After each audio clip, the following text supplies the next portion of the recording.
hour for the teams and the drivers.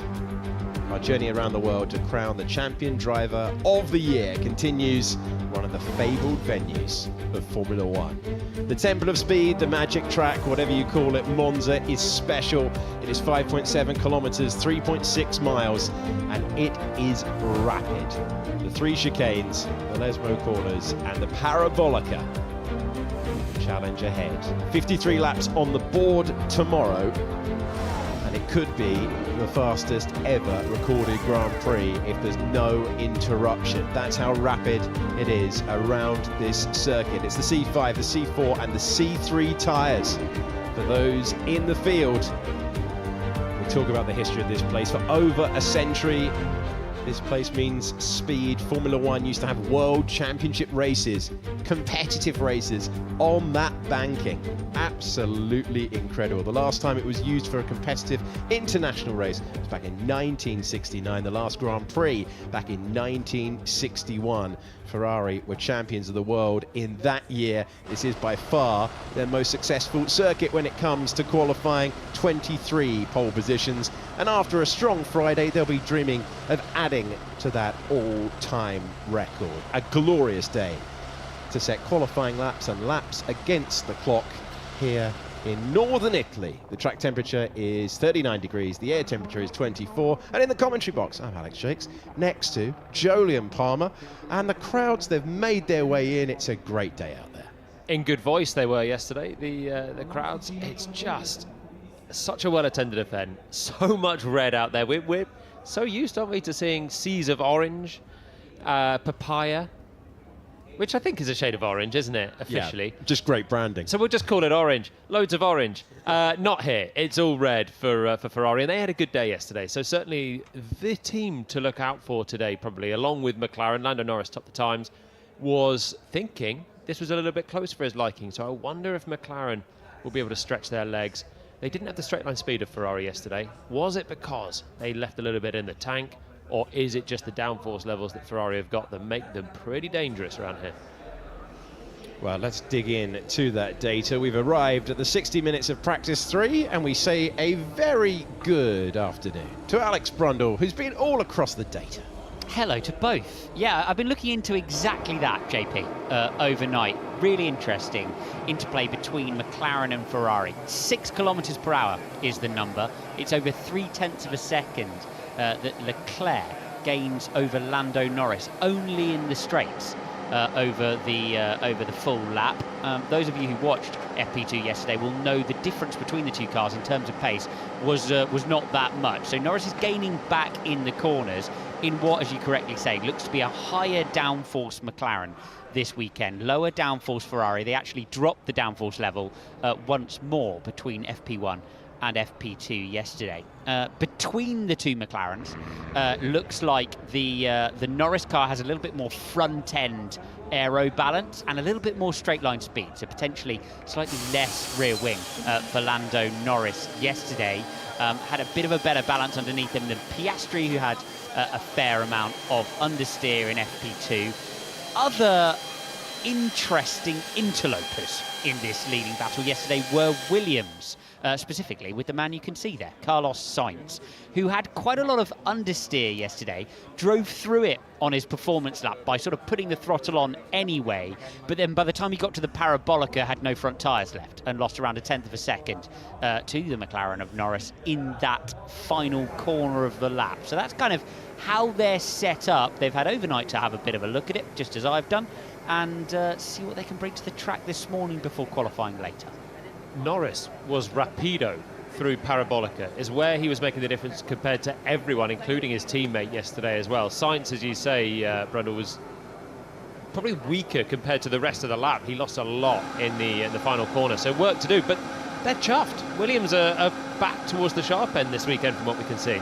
It looks totally genuine, the pace of Williams. They're really good out of the slow speed corners. And as you say, if they can dial out, I believe, a little bit of that understeer for Sainz, which is the beneficial balance to have here, because it normally means you can, take a bit of rear wing out of the car and not drag it through the air, then they should be even quicker still today. So definitely looking on the money. fastest in terms of straight line speed yesterday looked to be Sauber out of interest, especially in the early running. Nico Hülkenberg, the last time he was racing for Sauber here in 2013, qualified third and finished fifth. So nice omen for him.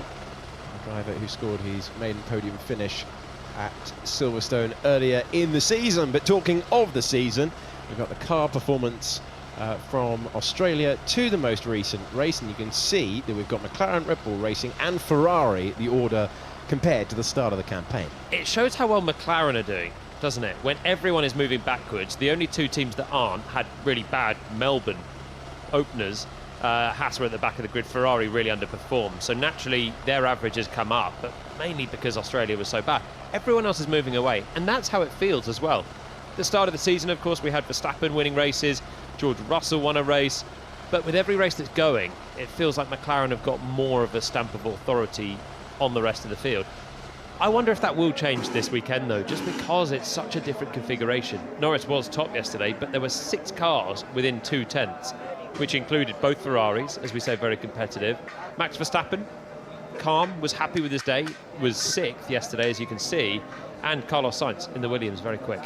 It played out still further, JP, when you dig into the race runs yesterday, where Lewis Hamilton looked really, really strong over a run of around 10 laps on the hard compound tyre in the Ferrari.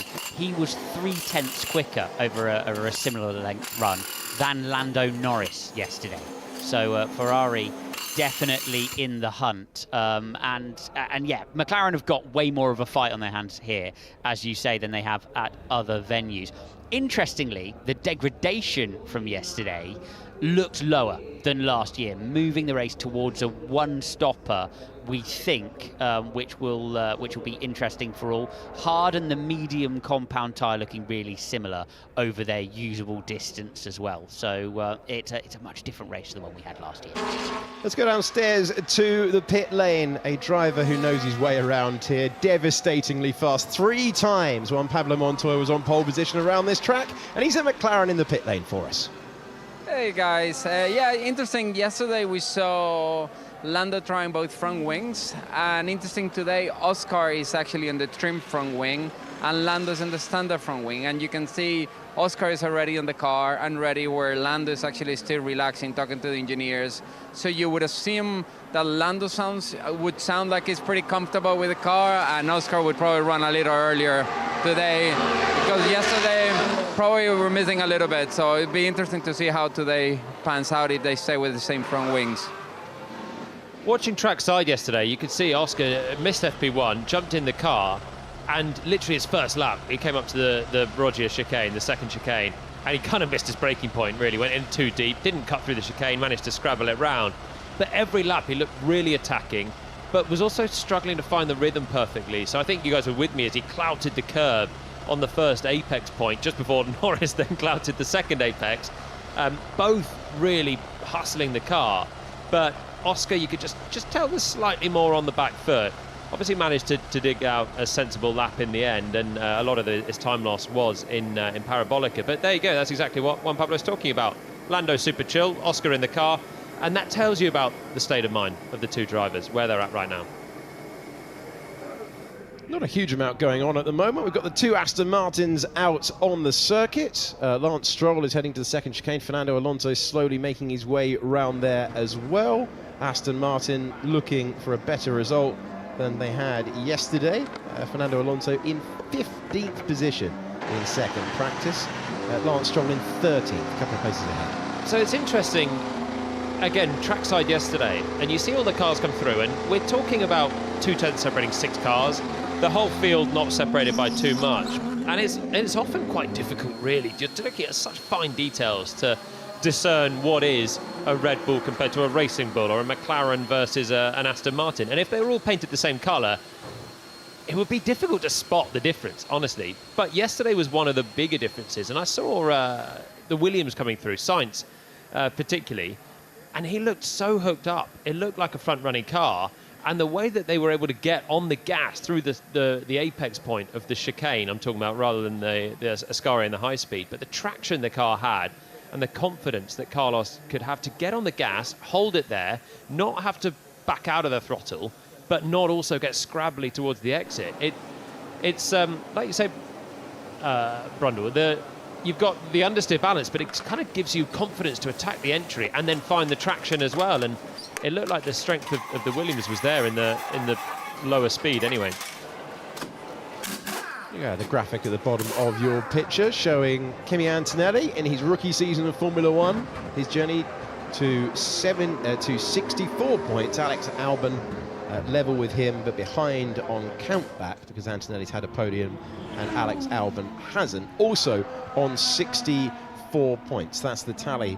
And Alex Albon has run the most laps of anyone inside the top 3 without taking a podium so far this year. More laps inside the top 3 than Lewis Hamilton has run for Alex Albon, according to our statistician who provides us with that knowledge. And that's the one thing Albon's missing from an exemplary year. Okay, so back catalogue. Where were those top 3 laps? Imola, he ran in the top 3 for a while, didn't he?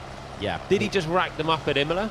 Could be. Did he do a long-ranging one-stop and rack up a few elsewhere? I'm plumping for Imola as the time where he was in that top 3 and got shuffled out, didn't he? Just before the end of the race to the mighty McLarens coming through. Due to make his 82nd start for Williams this weekend. Say due to, because he's had some bad luck with his appendix in the past around here. Meant that he missed out. Nick de Vries took over the car and scored points on debut. Alex Albon has a 100% Q3 record at the Italian Grand Prix. That is the minimum expectation for Williams this weekend on the evidence of Friday practice. We are visor cam with Gasly, and we heard from him in the pre-show. A new contract extension, and with the power unit next year, could be a transformative year. Alpine really need this regulation set to disappear. They are 10th in the Constructors' Championship, and all the points have been scored by the driver we're on board with. He's probably got a nice pay rise with that contract extension. Gasly was already due to stay with the team anyway for next year, so he wasn't one that was having a seat with any jeopardy. His teammate is. And the 2 Alpines are the 2 on track that have set the early times. Colapinto still with plenty to prove in these final races. Yeah, Pierre was already signed, but I think it's a coup for Alpine to get him under lock and key through till 28.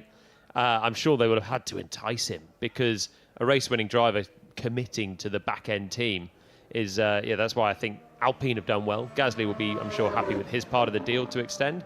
And Mercedes engines coming for them next year. So that's the big hope for the whole Alpine team. He sort of danced around it, didn't he, when he was talking to Lawrence Barretto earlier on. Lawrence quite correctly asked him why now, and he went, "Oh, the team, the car, the brilliant future, the opportunity for Alpine, the money, and it was interesting. But it's definitely great for them to have him moving into that next reg set, as you say." Yeah, a long time when he was with the Faenza-based team, now known as Racing Bulls. At the time when he was driving for them, AlphaTauri, he wanted a move to be a team leader for a long time, Pierre Gasly. Had that stint as Max Verstappen's teammate that went the usual way of teammates of Max Verstappen. And continuing that run, new contract, and weaving over the road there, as we see a great shot of the Alpine heading down to the Parabolica, and just got some install laps at the moment. No one's doing anything of note. Sonoda's done a 1:21.8. Piastri's just headed out onto circuit, so we have got the first of the McLarens on track, and you can see the helmet of Lewis Hamilton emerging onto a circuit, and a driver that was pretty comfortable yesterday. Ferrari generally looking good. Hamilton, you can see they're topped FP1. Ferrari tried to trim out the downforce a little bit. Lewis was still quick in FP2, but not quite as comfortable in the car, so it'll be interesting to see which direction they've gone with that car for this session. Charles Leclerc on the other side of the garage, thinking that they're riding contention. Found the gravel, didn't he? It was a bit snappy yesterday, struggling to find the consistency, but when it was hooked up, that Ferrari does look quick. So Hamilton out on circuit. Leclerc's just joined him as well. A few more cars heading out. Carlos Sainz is going. So not the longest of waits, just 10 minutes for the front runners. And Lewis out on a set of mediums. Lewis Hamilton 5 times a winner of the Italian Grand Prix. This his first with Ferrari, and receiving a wonderful reception from the grandstands that are full. They are full, and love that part of the circuit. Great view at so many places. You can see the fans bunching in around the old banking there, and Hamilton trying to build on what was a really, really promising day. What a feeling this must be to come to the Italian Grand Prix as a Ferrari driver. What a place it would be to get his first podium with the team. And yesterday showed that that might be possible, because McLaren looking good, but not miles up the road. The last 5 races tells a story. Didn't finish the Grand Prix last time out after a minor moment at turn 3, and then contact with the wall on the outside when the light rain was falling, and Hamilton pushing on that medium tyre as we find ourselves down to the first chicane trackside, and a lock-up, and that's the end of that lap for Lewis Hamilton. So let's send it to Davide Valsecchi, who's down at the Lesmos. Alex, we are in the field, behind this old fence, to be honest, but we are close to the Lesmo 1. Here we have the crowd, and here we have the cars running around Lesmo 1. And I think Leclerc is coming and is approaching with Ferrari. Let me see. Waiting for him. Okay, definitely quick. It's not easy to catch. I think we have Ocon just passing through. I mean, we're preparing himself, Lewis Hamilton. We need to remember that this corner, Antonelli with Mercedes, on pole position last year, Norris used to use 5th gear, and then immediately before reaching the exit, they already shifting up to 6 and using all the speed, all the curb on the outside, try to avoid the grass, to have maximum speed and to improve lap time. Sainz slow, but probably Norris fast. Let me see together. We follow him. Okay, I hope we can catch him. I mean, an unbelievable place, not very cute, but for us that we have the passion in Formula 1 in our heart, is enough to stand beside the track, very close to the cars. I think Gasly is approaching. No, it's a kick Sauber, very slow. Back to you, Alex. Lesmo 1, not an easy one. Thank you, Davide. Blink and you miss it stuff there on the apex of Lesmo 1. Cars floating through those corners. That's where we're heading right now with Isaac Hadjar. He's got the soft tyres on the car. And Formula 1's most recent podium finisher goes past Davide Valsecchi, goes past Yuki Tsunoda. And yeah, there are some amazing places to watch Formula 1 cars around this circuit. And yeah, you're raised up at that point.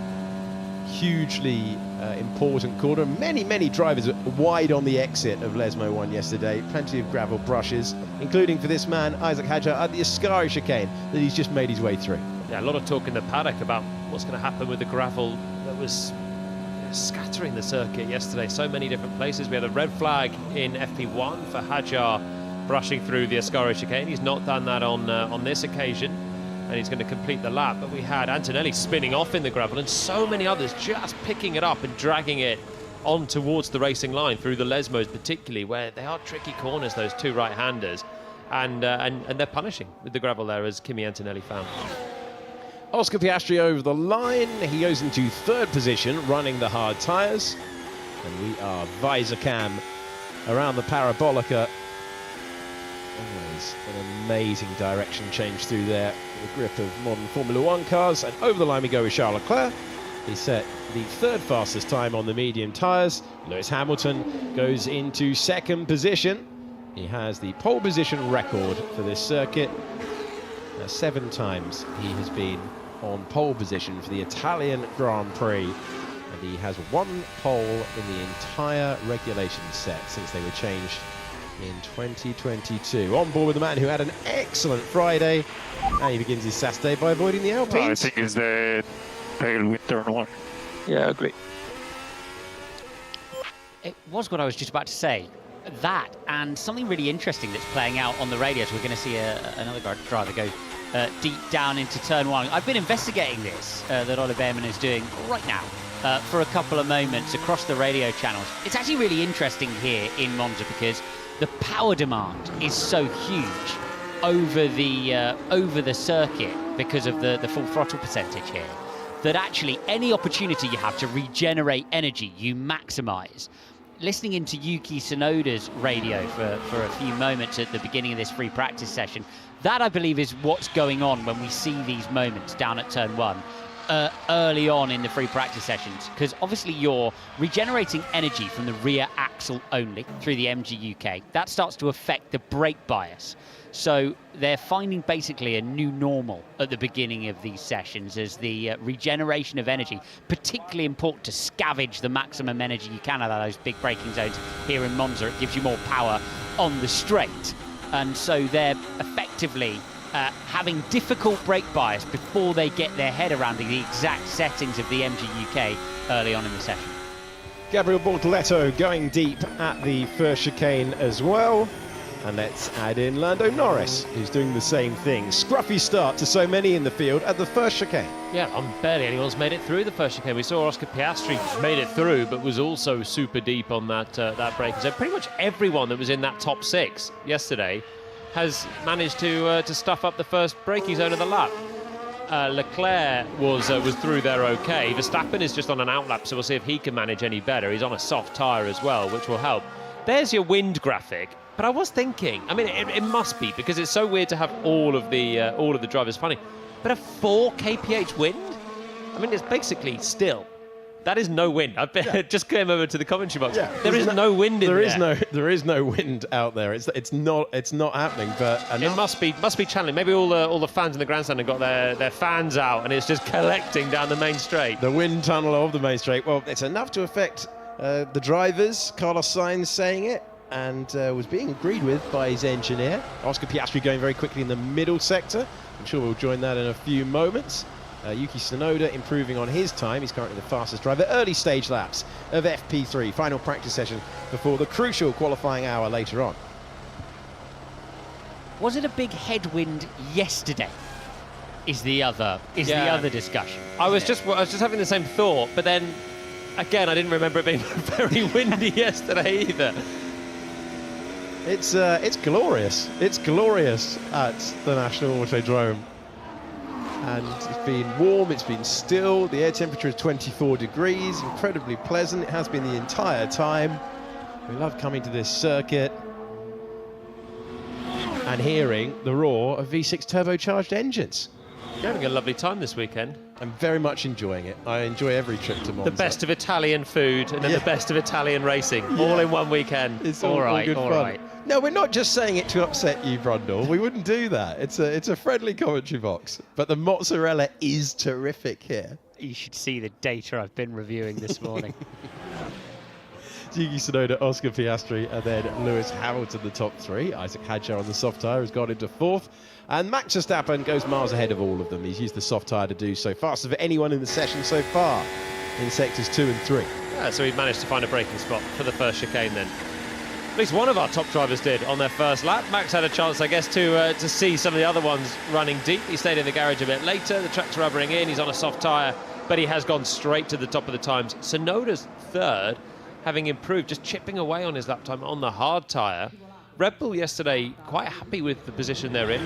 Max 2/10, almost perfectly 2/10 down on Lando. But remember the struggles from last year.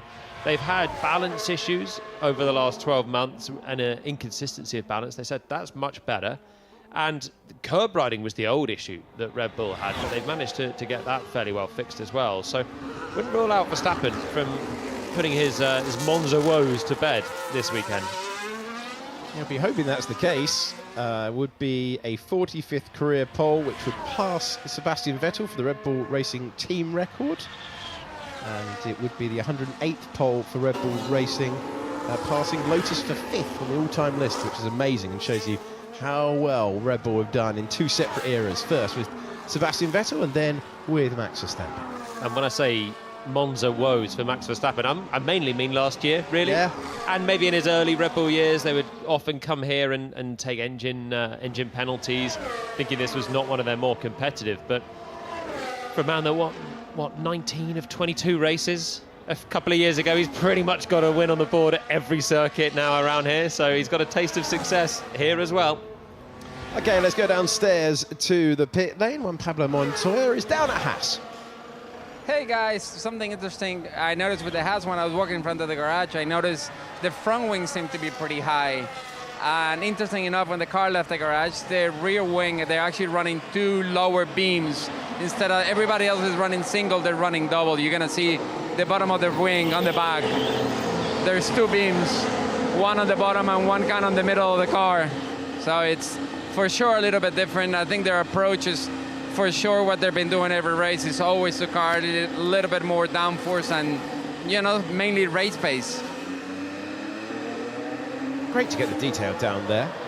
Haas finding themselves in the mix. Thanks to Ollie Bearman with his best result in Formula 1 at the last Grand Prix with the 6th place finish from the pit lane. You don't see that very often. And Esteban Ocon scored the final point as well. So both cars scoring in the Grand Prix. Useful for them. They did that in the sprint in Belgium, but it's been a while since they had both cars. Got to go back to the very start of the season for both cars being competitive in the same Grand Prix. And important for Ollie Bearman. I think he's shown some great one-lap pace. A couple of errors in his first full season, but he's been threatening to have a heavy point score like that at various stages and finally converted one. So important for him. Confidence so important for the graduates coming up from Formula 2 to Formula 1. And we've seen the exact opposite of that yesterday for Kimi Antonelli with his spin that put him into the gravel at the second. That's where his teammate George Russell currently had no time on the board and about to change that as he comes out of the final corner, officially turn 11 of the racetrack. You know it as the Parabolica, and he's into the top 10, 9th place for Russell. So he is our last driver to get a time on the board today. Waited longer than anyone, nearly halfway through the session for George. Gone straight onto a soft tyre and gets himself into the top 10. Mercedes with plenty to find after yesterday. Neither driver was happy with the car. Marcus Dudley, that'll be straight into feedback then with George after his first flying lap. George's race engineer there. And obviously Kimi had the spin. George said, to be honest, it doesn't surprise me because the car was a little bit snappy yesterday and he had similar moments, just managed to correct them. Kimi was just hustling in a little bit too quick on that corner as we see the Williams of Alex Albon on his soft tyres get right up to the gravel on the outside. Kimi, again, pushing a bit too hard, a bit too soon yesterday. Had good pace in FP1 and he started quite well here in FP3 again. So we'll see if he can make up for lost time for the second weekend in a row. Alex Albon hoping that with the Williams looking competitive, that he's able to continue his run. In the head-to-head battle, he's ahead of Carlos Sainz, but Carlos Sainz managed to make Q3 at the last Grand Prix and needed that with the one-lap pace. That is a fine time across the line for Alex Albon. Goes into 5th position as we see Charles Leclerc next. Oh my word, he's got history at that corner back in 2020. Had an enormous crash there and he caught it. You're on board live as he managed to catch it. And any moment there, any loose rear is always spectacular. Could have led to a huge crash. I thought that was going to be an action replay of 2020. Similar point on the circuit. Well, similar point at the corner into the Parabolica. Let's see it from the start. Then goes around the Red Bull, but that's all okay. Just attacks with a lot of speed. Turns it in, starts to think about the throttle, but already there's way too much going on there, and it's beautifully caught in the end. At high speed, you're approaching, turning it in, 5th gear. Charles using through that corner. And yeah, very, very tricky, but well caught. He's quick on the medium tyre. He's right on pace, as you can see with Verstappen, in fact, was looking to try and improve. Crucially, keeps it out of the barriers. Guys, this not... Yeah, by the way, in NASCAR, someone opened the radio just before the break-in. Be careful. Okay, we didn't hear anything and we don't see that, but yeah, we'll take a look to that. Yeah, I don't know, maybe it was the birds then around the track. Yeah, or maybe like a Monaco. Ever distracting to open the radio channel in the braking zone. This non-existent tailwind at an angle going through the Parabolica. A lot of drivers are feeling it. Verstappen's feeling it. He's asked for more stability as he hits the top spot from the team. So although it might not be that you can feel on the walk to the comm box, I think it's definitely a factor when you get out there on the racetrack, because drivers are feeling both the tailwind in the middle of Parabolica and also the headwind, also the tailwind down to T1. But look at the trees. The trees aren't moving. The cars are moving though, Joe. That's more important than the trees. It must be there. It's just it's imperceptible to a human, but very perceptible to a Formula One car loaded up. If a wind blows in the parklands and Jolyon Palmer isn't there to feel it, does it really blow? Asking the deep questions, Alex Brundle to Jolyon Palmer. I'm Alex Shakes, and we have Juan Pablo Montoya in the pit lane. We have Davide Valsecchi trackside. We have 33 minutes of practice to go with Max Verstappen finding himself with the fastest time. Charles Leclerc in second, and you watched on board as Lewis Hamilton improved his lap time. He did a 1:20.0, which puts him just behind. And consistently all the way through the weekend now, Hamilton's looked very close to the outright pace of Charles Leclerc, a driver that's only once been out-qualified by a teammate around this circuit. That was Carlos Sainz when he took pole position here in 2023. A reminder for you, if you weren't with us yesterday, Hamilton does have a 5-place grid drop for the Grand Prix on Sunday. Pretty honking top speed for Verstappen. He has just improved his time, 219 miles per hour. So that is certainly Red Bull chasing some performance right now. Wick turned up, and I wonder if there was a bit of a slipstream in there as well for him to get that level of top speed, considerably more than anyone else at this stage. Looking towards the bottom end, we consider that we'll be back in a couple of hours for Q1. You've got the Astons, who are expected to struggle. Esteban Ocon's down there, and the two Alpines, who we saw out early but currently remain in the pits, along with Kimi Antonelli, Liam Lawson, Nico Hülkenberg and Charles Leclerc. Everyone out there at some stage of running, as we check in with the current form of Lando Norris. And is that DNF that you see at the far right of the graphic going to be the defining moment that just gives Piastri the chance to manage the championship, something he's got experience of doing in Formula 3 and Formula 2, build up a points buffer, and then just... How do you manage it, though? Get podiums, and you don't go near any 50-50 moves. So I think the way to go is to go the opposite. He can go aggressive now. And it's a little bit like when Max and Lewis were fighting for the title. Max had the buffer. He knew he could take chances and keep racing aggressively in Brazil, in Jeddah, with Lewis, because if you're chasing, you can't afford the DNF. So Oscar, if he's cautious now, that's how he's going to probably lose the championship from this position, because Lando is easily good enough to get some momentum, get some wins, and that buffer will just come down. That Such a well, that, by the way, Jen, Not happy with that. That was Max Verstappen's toe across the front straight. So that's the toe that you saw, JP. That's what gave him his big. So it's not that much of a whatever Max Verstappen said, because he just towed him across the full front straight line. I disagree, JP. I disagree, because if you lose your 7 points for second position, not a big deal. But obviously he's not going to go slower in qualifying. He's not going to push less in the races. But you might not make that 50-50 move, especially if it's sort of on your teammate, and potentially lose out on a 25-pointer. That's how you manage it, isn't it? That's the only thing you do. Now, Piastri has said already, I am not going to change the way I drive, the way I race. But I also agreed with what Juan Pablo said in our pre-show. I think it was FP2. Maybe he'll say he won't do that, but I think when push comes to shove, he probably might. But the fact is, if the McLarens were to end up in a heap at the first corner, Piastri wins. In that scenario, Piastri wins. Norris has to take points out of him every race. But let's say, totally believable scenario, let's say Leclerc puts it on pole here, Tifosi go wild, 2 McLarens behind him. That move on Leclerc can be an extremely patient move now, can't it, from Oscar? So there's a difference there, isn't there? The move on Leclerc can be patient. There is no point in Oscar taking risks with anyone, but there is incentive in him taking some risk with Lando, who has to be a little bit more cautious of the DNF. Of course, Lando can't really afford to be behind Oscar, so then you find the McLarens start to get elbows out with each other. But, just psychologically, I think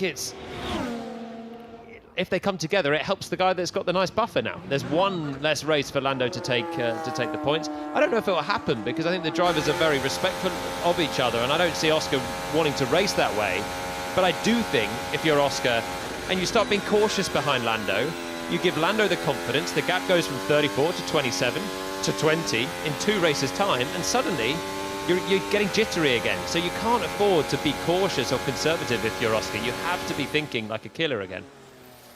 9 Grand Prix to go. The approach he does take is going to be fascinating to see. Of course, last year's Grand Prix at the start defined by an amazing move around the outside that I don't think anyone expected to take the lead of the Grand Prix. He's a good killer, Oscar. We've seen it so many times. Some weird deer rights. We understood. We'll look into it. So that's Antonelli just missing a little bit of energy deployment at the end of the straights. The car starts harvesting and you lose speed. And then it's really difficult to find the braking point for the corner accurately as well, because your entry speed is different. So technically you could brake later, but your brain has to compute the difference in entry speed and the difference in brake point, which is quite difficult to achieve. So Antonelli still racking up the laps now. 8 on the board for him on the soft tyre. Don't you think so 34 points, we're all sitting here thinking this is Oscar's to lose. But if we turn up to Singapore and Lando's just won the last 2 races, he wins here, he wins in Baku, and the gap's now 20 points. Singapore, Lando's very good. Suddenly you're starting to think Lando's right in this. It's amazing how a shift that's gone one way, 18 points to, or 25 points, but an 18-point loss for Lando and Zandvoort, it can very easily come back, and that's what's in Lando's mind. You know, he started well yesterday, set the quickest time. He can recover this and get that momentum back if he just has 2 really clean weekends here. Yeah, Lando Norris pointing out at the start of the weekend that he doesn't feel that he needs Oscar to have bad luck. He still believes he can outscore him on merit to take the title. It certainly changed the dynamic from the brilliant battles that we've had. I mean, the wheel-to-wheel racing between the 2 of them in Austria was outstanding. As we see Isaac Hadjar failing to follow the race director's instructions, which is basically take the escape route and go the correct side of the bollard when you go deep at turn 2. At the second chicane, I should say. I don't know what was going through his mind at that point. Certainly distracted because he was going slowly into the corner and then proceeded to cut through the chicane. He was one of the drivers as well that had a black and white flag yesterday for doing that. Black and white flag technically is a warning flag saying don't do it again. I'm sure he's not going to get a significant penalty for that minor infringement, but yeah, an interesting one there for Hadjar. Yeah, he's done it more often than not. We saw it also yesterday with Lewis Hamilton going deep there. Ollie Behrman, to be honest, I think Ollie Behrman was the only driver I saw get it right as the Ferraris trip each other up there on the racing line. I saw Lewis get it right at the start of FP2. He came right underneath me as I had the best vantage point up there. You loved that spot, didn't you? I climbed a ladder to get up there.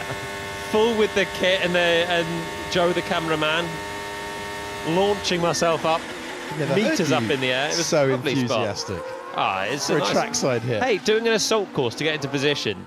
Part of the charm of an old circuit.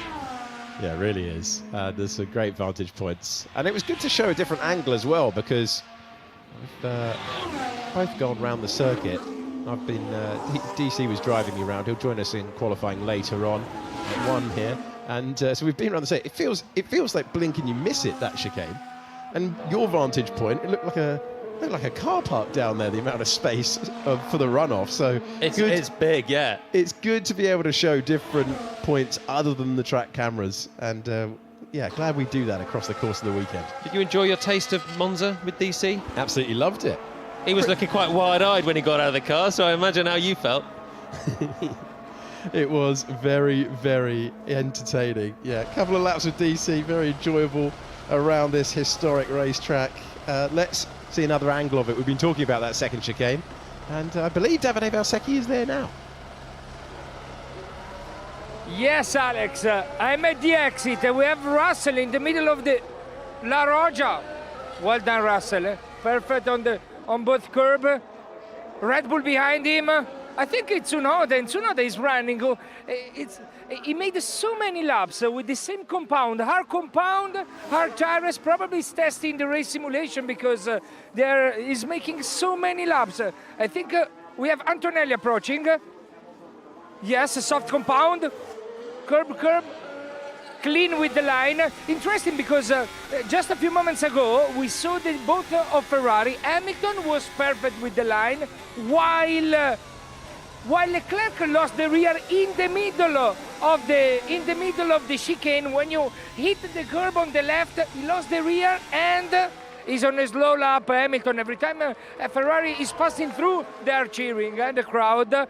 He lost the rear in the middle of the chicane, Leclerc, and he had to back off. I think he's going to push in the next lap, so if it's coming in a few moments, right, it's coming now. Good braking.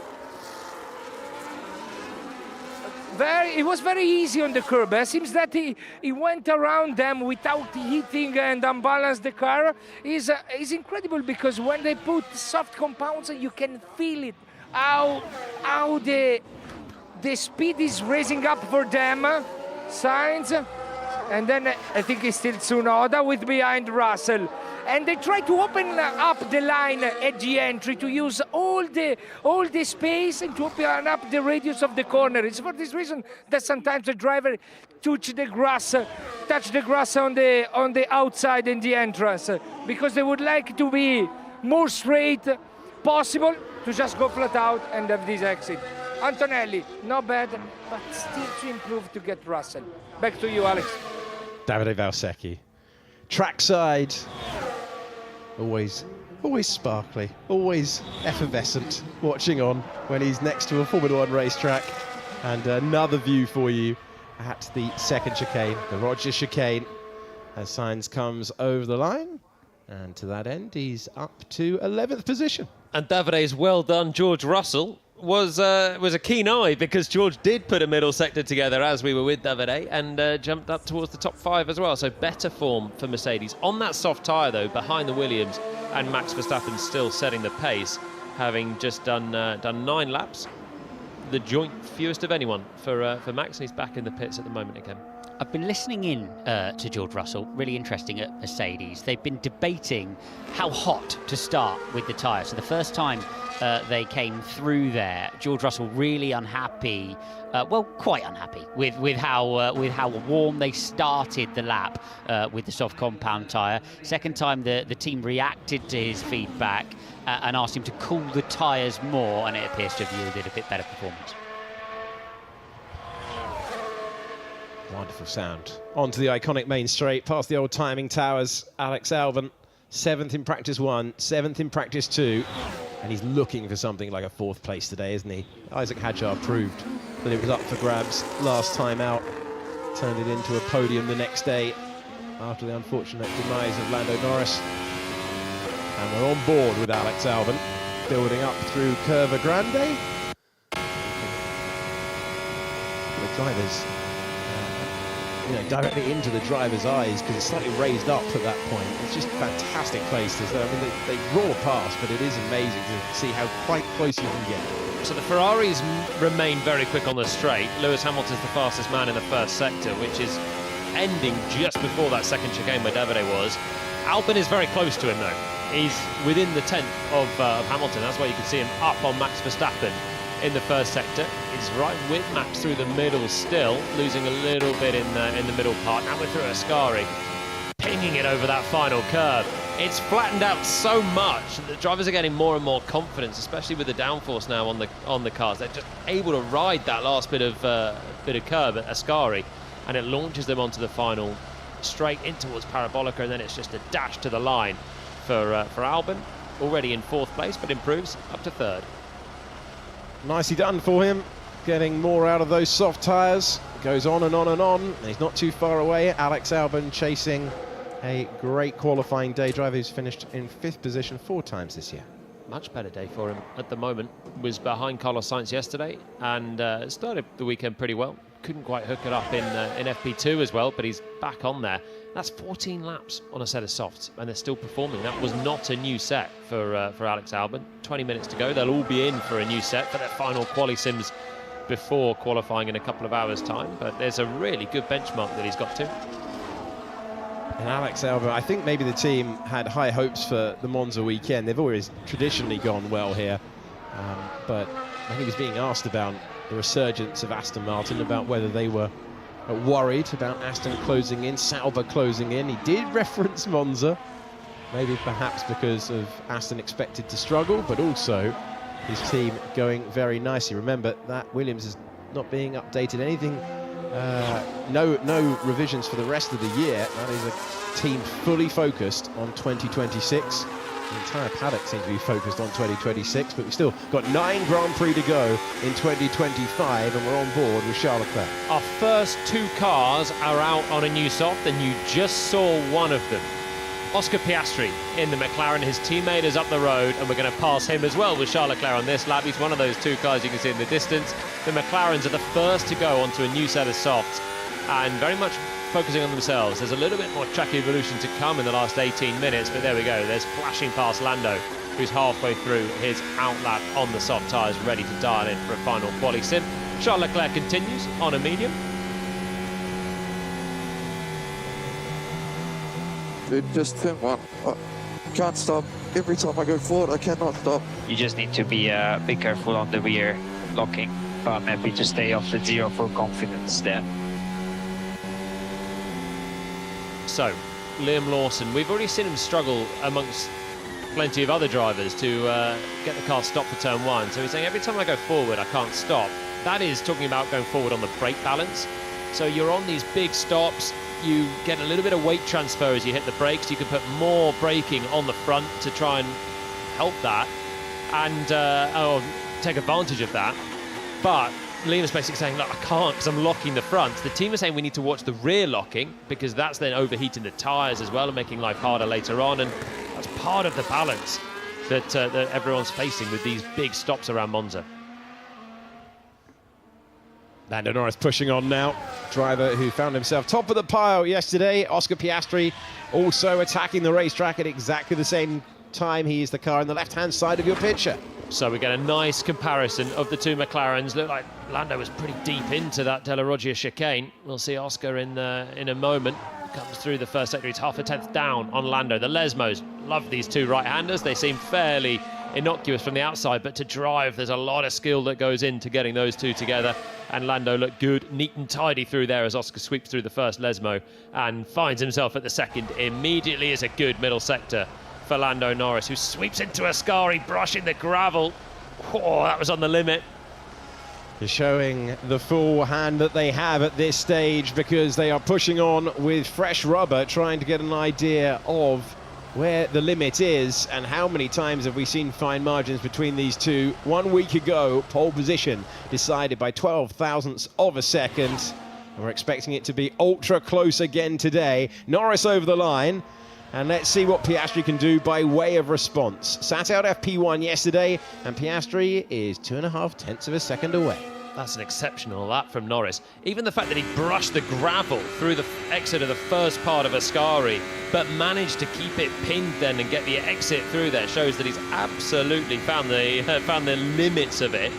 Piastri barely getting ahead of Verstappen's first run on the softs. Bortoleto has joined him up there, so Sauber, there's some wry smiles in the garage there. We said that they're quick in the straights, and now they're executing it over 1 lap. Isaac Hadjar has the fastest first sector of anyone so far in the session, which could have been a well-timed tow, but either way, amazing stuff for him in the first third of the lap. Hadjar brimming with confidence, and he goes up to 3rd position ahead of his old F2 sparring partner, Gabriel Bortoleto, top 2 in Formula 2 last year, both having great rookie campaigns. Hadjar in 3rd, Bortoleto in 4th. The McLarens can go again, and they probably will with the time left on the clock, to see if they can nudge down the time, because the soft tyres look like they're staying in quite well. This is Max Verstappen still on his first set of soft tyres. I said he hadn't done that many laps earlier on, and he's been through the pits. He's coming back into the pits this time around. Looks like Lawson's found another excursion at turn 5. That'll be the exit where Davide was watching at the second chicane. Let's see George Russell through. Oh, he's wide. Using a lot of the racetrack and beyond at the Parabolica. Russell improving up to 4th position. And it's now Norris, Piastri, Hadjar, Russell and Bortoleto find themselves occupying the major places. Russell trying to keep his strong qualifying form going. Only really Monaco has been the disappointment. Only time this year he's been outside the top 6. Lawson brushing the gravel, exit of the Roger. Yeah. Spoke about that already earlier on, and suddenly the new soft tyres go on. Oh, lovely curb shot there of Lawson, and then it just gets worse and worse as other drivers then go on it as well. So Verstappen found that's exactly the same part as Lando found through the Ascari chicane, pushing the limits of the left-hander, which is mainly your limiting factor through that three-part chicane. And so gravel being thrown up in two parts, it will probably get more and more from there. So it looks like, when you look at that graph, it looks like the white has more track dominance than the orange, but the orange is basically all of the corners. The white is the straights. So I wonder if there's a downforce difference between Oscar and Lando, or just driving style, and Oscar's getting the exits, Lando's finding the rhythm through the corners and not necessarily focusing on the exits as much. But there's a big difference in that track map there of Oscar basically being quicker on all the straights and Lando finding the time through the corners. Yeah, good clarification. And the unique nature of this place being so quick, building up beyond 200 miles per hour, multiple points on the circuit. And Monza has always meant speed. Now we've got Yuki Tsunoda out there, currently occupying 15th place on a Formula 3 race around here, the only one of his single year in Formula 3, and he's heading to Ascari now. Let's see how he gets on. Yeah, in fact, we had Juan Pablo was down there earlier on, didn't he? Saying that Oscar had gone for the more trimmed out front wing, which normally means you're trimming out slightly the rear wing as well to keep the balance. Gesticulation from Tsunoda at about 180 miles per hour, loaded up through the exit of Ascari. Still one corner to go, and he's keeping his foot in as he thinks George Russell held him up slightly through there. He didn't have the cleanest route through Ascari compared to what we have seen so far, and he improves only up to 14th position. Not the tidiest lap he's had around here. Yuki Tsunoda actually has some just rotten luck around here in the past. He's been out on with a brake problem on the way to the grid in 2021. He broke down on the formation lap in 2023, so he's hoping for better luck than that, but that was not his finest lap around the Autodrome, at 14th at the moment. Encouraging stuff for Gabriel Bortoleto. Hulkenberg, we told you at the top of the broadcast about his form around here for Sauber in the past, as high as P3 on the grid. And Hadjar just having the time of his life right now, isn't he? Is he becoming a front runner? Bona fide. Up in third, looking good. And midfield is certainly in amongst it, but we are yet to see Verstappen on a soft. He is out there finally on a new soft, I should say. He's done the first run on the softs, but has a chance to improve now on new boots. We also yet to see the Ferraris on a soft in this session, and the Williams are still waiting in the pit lane, ready for a new set of softs to go on. So some front runners and more gravel skittled onto the track. Well, we've got Isaac Hadjar in third position. He's in the form of his life at the moment. A lot of people talking about Racing Bulls, a lot of people talking about Red Bull, including Juan Pablo Montoya down in the pit lane. Hey guys, something that I was watching between the Racing Bulls and the Red Bull is the Red Bull seems to be carrying a lot of front wing. You can see the front wing is really stand up and it's pretty big, where the Racing Bull is running a really small and trim front wing, a little bit like the front wing of what Oscar is running, but even smaller.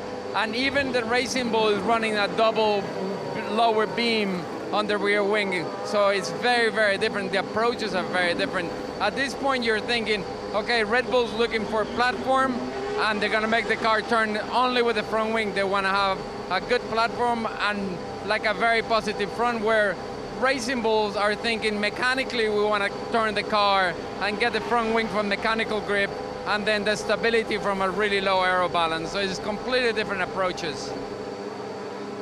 You can see that massively trimmed out front wing on the Racing Bulls there. And it normally comes with the rear wing. You know, you have to find the balance. If you're trimming out the front, you need to trim out the rear, otherwise you're going to have an absolute heap of understeer. And that's why Hadjar has the fastest first sector of anyone, which is really straight line speed dominated. Verstappen is the one that we want to see on this lap, though. That's on the left-hand side of your screen as he approaches Ascari. New tyres for Max. Hadjar's still running on the ones that he's already used so far, as Max flashes through the exit of Ascari. He was very happy yesterday. He said last year was difficult for us. We've been a lot more competitive today, which has been good. He's happy with the car as well. That was the feedback on Friday. On Saturday, where does it all stack up on his qualifying simulation? He is in touch with Lando Norris. He is splitting the McLarens. He's a contender. So he's found 17 thousandths compared to Norris yesterday. It was 0.199 and now he's 0.182. But we are yet to see all of the other contenders in that top 6 gaggle, apart from the McLarens and Verstappen. So that is Carlos Sainz, it's the 2 Ferraris, and I'm going to add Alex Albon into the mix because he's done a pretty decent first run as well. So the McLarens are going again. This is Lando starting another flying lap. He's been through the pits, made an adjustment, as has Oscar, and Lando will try and improve that time. Hadjar managed to come through and do not a bad time on his second flying lap, so there might be a little bit more meat on the bone with this set of tyres for Norris. There's more in it for Norris, guys. I just had a bit of a look back at the peak lap that he did before. He makes a tiny error. They're not big errors, but he makes a tiny error in every major section of the racetrack. He's slightly wide in the first chicane, gets a bit deep in the second chicane, actually dips a tyre in the gravel in the middle of the Ascari chicane on that previous lap. So messy, but fast, with more in the tank for sure. Nico Hülkenberg has done the fastest first sector of anyone so far. I'm really enjoying this. Everyone's a contender. But as Alex Brundle points out, the form man so far this weekend did not have a peak lap when the tyres were at their best. So Hulk is 3/10 up on Norris's best first sector. That's the difference they have. That is straight line speed. Though the Sauber is the quickest, the McLaren is very much average on straight line speed, but it's really quick through the corners. Gabriel Bortoleto not far away as well. He's only 200ths back on the first sector time for Hülkenberg. Hülkenberg's punching the hole in the air. He's the one running first on track at the moment. Over the line we go with Lando Norris. Let's see what sort of speed the Saubers can produce. Alex Albon as well. Intrigued with this lap for him, and he improves, but only to 8th position. Underwhelming for the first Williams. Sainz is out there as well and trying to find a little bit of time, but it's not really much quicker through the first 2 sectors. P3 for Gabriel Bortoleto. The driver ahead in the teammate head-to-head battle finds himself, he's out-qualified Hülkenberg at the last 5 Grand Prix. He's now 3rd fastest, and he did have Hülkenberg punching the hole in the air for him, so that might have helped, might have nicely worked for the Sauber pair. On board with Oscar Piastri, championship leader by 34 points. Quicker than Norris in the first sector, not as quick as Lando in the middle part of the lap. Here he comes across the line. It's a good improvement. Goes up to 2nd place, but still missing a 10.5 to his teammate. Chipping away at it, as he always seems to. Alonso goes up to 9th position. Kimi Antonelli is currently bottom of the pile, looking to change that. Great sound of the V6 turbocharged engine, and up to P10. From an Italian driver to an Italian team, the Ferraris are out there on soft tyres finally starting flying laps as well. So at the moment, Hamilton and Leclerc 12th and 13th on the mediums, as George Russell finishes his 2nd flying lap on a soft commitment through Parabolica, not quite running it as wide as he did on his previous lap. We can start to see a time for Leclerc and Hamilton through the first sector. That's a big first sector for Ferrari, but that is always going to be their best sector when they're so trimmed out on downforce. Leclerc about a 10th down on Hamilton through the first part. Lewis Hamilton has that 5-place grid penalty, and again another save. Another really important at this stage of the weekend save for Charles Leclerc. You can be rapid in the first sector, but those are the corners where you need the grip, and it wasn't there. Well, how is he still pushing? How is he still just 1/10 down on Hamilton, despite almost ditching it into the barriers at Les Mots 2? I thought that was going to be a full back out. Holy smoke, save my underwear, and move on for another lap. But he's kept his foot in there. It's not going to be competitive, surely, with that moment in. But Charles, I guess there's 5.5 minutes to go. They've left it late, and they have to just use the time. Gets into 8th. Where does Hamilton go? This is the intriguing one. Up to P6, so they're not too far away. It's a couple of tenths of a second. Bortoleto, I believe, with a slipstream from his teammate in 5th position. Russell with a good lap, if you consider he's making quite a few alterations, isn't he? He's having to work the wheel, Russell, around here. We have Verstappen, who had split the McLarens, and then Piastri improved again. On board, Charles Leclerc, Les Mots 2. Oh my word, it could have been straight to the Armco.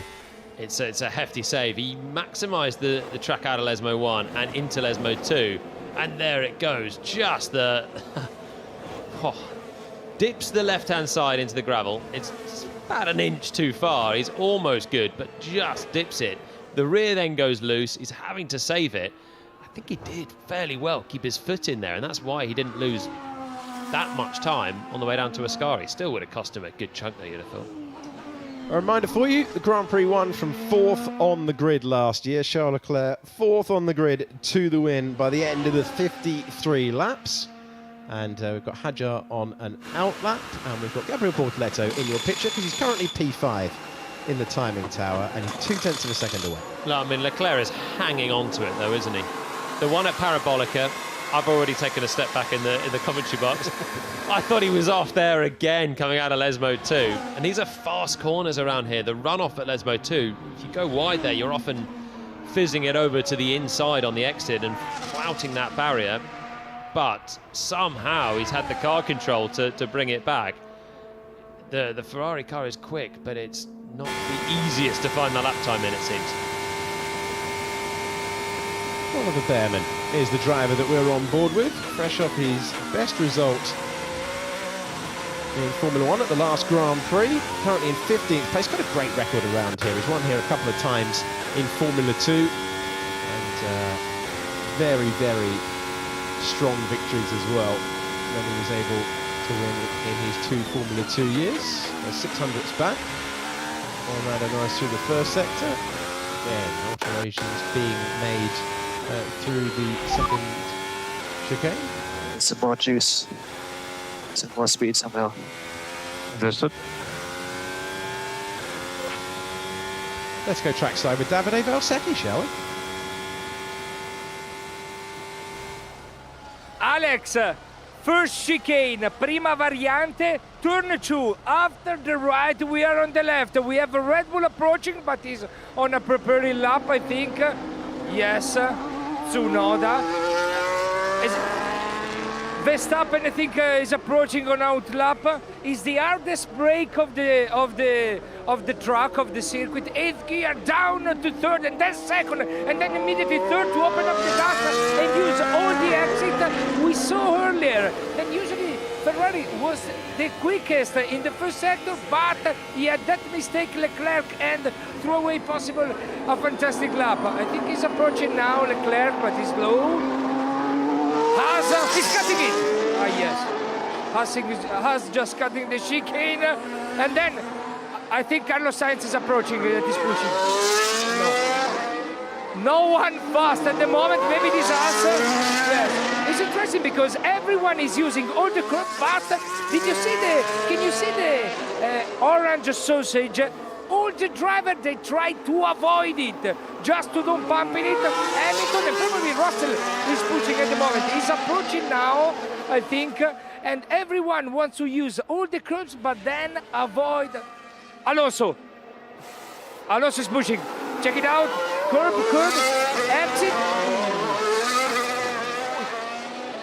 Antonelli, let's check together. So perfect on the curb, and then the exit one. They want to use it, but not too much, because then you feel the bumps and you lose traction. So they want to use at least until the middle, and not overtake it. If no, you threw it away. Very good spot. If it's coming someone, yes. I think it's Tsunoda. Smooth on the throttle.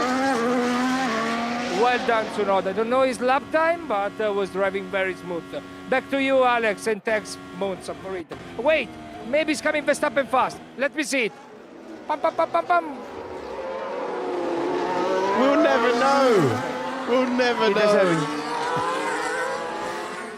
Davide Valsecchi, thank you very much for the trackside view. Cut off in his prime by the director. Unbelievable. Unbelievable. Okay, final laps being logged on the board, including Max Verstappen attacking. And Charles Leclerc going for one more, and he's just done the fastest first sector of the session on the final lap. Checker flag's about to come out, but they can complete the laps that they are on, and Lewis Hamilton's just got across the line to have one more attempt as well. So Antonelli finds a little bit more pace, up to 8th position. Verstappen's going again. They're all finding improvements. You can see Leclerc up towards the second Lesmo, and he's through there cleanly this time, so this might be a good improvement for Charles. Attacking laps at the end, what we'd love to see. 2 hours away from the start of Q1. Charles Leclerc riding the curb through Ascari, looking much, much better on this lap. Max Verstappen going for another improvement. He had a personal best in Sector 1. Leclerc looked really good through Ascari. maximising the track, look neat and tidy through the exit of it as well. He's just behind us as we're on board with Verstappen. Charles Leclerc yesterday said his car was not the most consistent, but it's fast, and it's proving that way again. He's 200ths away from the benchmark set by Lando Norris. What was the gap between those two cars there? About 6 seconds? Yeah. That's your sort of distant tow range that you're getting around here as well. So Leclerc finding time. He found the fastest first sector of anyone. He's lined up behind another quick driver. Verstappen improved his time to nudge to a 10.5 down. Look how close the field is again, especially the Sharpay.